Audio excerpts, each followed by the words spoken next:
Okej, da. Pa to je odlična vijest, izvrsno. Jer bi ja sad, mislim, što sad? Okej, stižem prvim letom. U životu sam puno putovao. Proputovao cijeli svijet zapravo. Vidio sve i svašta, ali osjećao sam da trebam još. Da želim nešto više.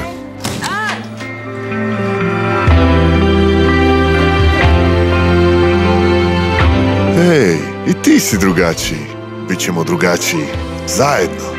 Ti ćeš biti tatina spika i prilika, Janko. Nego?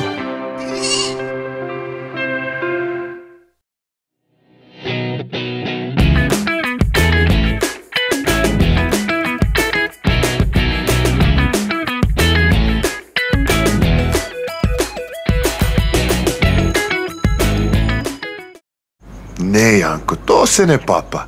To je poklon da naučiš sve i svašta. Poklon za 5. Ne daj 5, nego za 5. To znači nešto drugo kad ti neko hoće dati. Okej, tata će prestati.